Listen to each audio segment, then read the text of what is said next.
Eh bien, bonjour à tous et bienvenue dans ce nouvel épisode sur l'assembleur MIPS.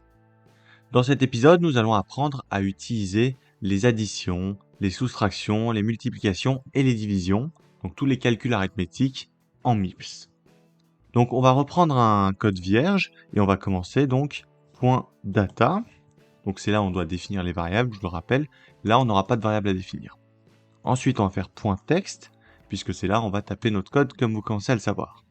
Donc pour commencer, pour toutes les opérations, on va les faire donc sur des registres, sur des nombres qui sont déjà en registre. Donc on va devoir assigner à des registres des nombres. Donc nous on va mettre dans les registres temporaires les nombres 5 et 10. Donc on va faire LI, $T0 pour temporaire 0, on va mettre 10. Et ensuite LI, $T1, on va mettre 5. Voilà, parfait. Donc ça c'est on assigne les valeurs au registre. Parfait. Ensuite, on fait le calcul, et donc c'est ici qu'on va pouvoir faire les additions, les soustractions, etc. etc. Donc pour faire une addition, il n'y a rien de plus simple. On tape add, ensuite avec le registre de retour, nous on va mettre T2, et ensuite on met les registres avec lesquels on veut faire des additions. On peut en mettre seulement deux. Donc on va mettre $T0 et $T1. Voilà, et donc là on a fait notre addition. Et maintenant on veut quand même afficher le résultat pour être sûr que je vous raconte pas n'importe quoi. Donc on affiche le résultat.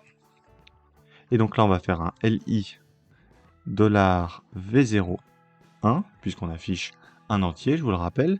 Ensuite move, puisqu'on bouge dans A0, on va mettre le résultat, donc $T2.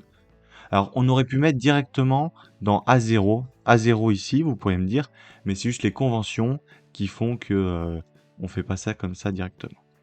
Ensuite, on fait un appel système, donc syscall, et puis on n'oublie pas d'arrêter le système, donc LI $V0 10, et on fait un appel système syscall, voilà.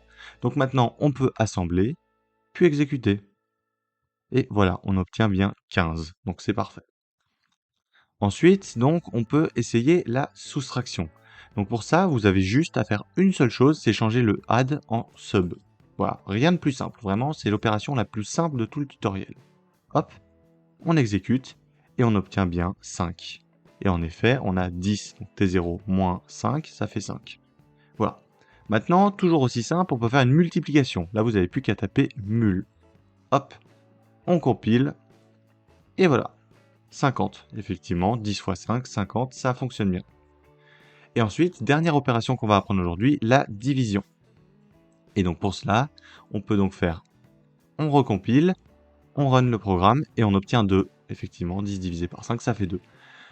Voilà, donc c'est tout pour cette vidéo. Comme je vous l'avais dit dès le début, hein, c'est une vidéo assez simple, assez rapide.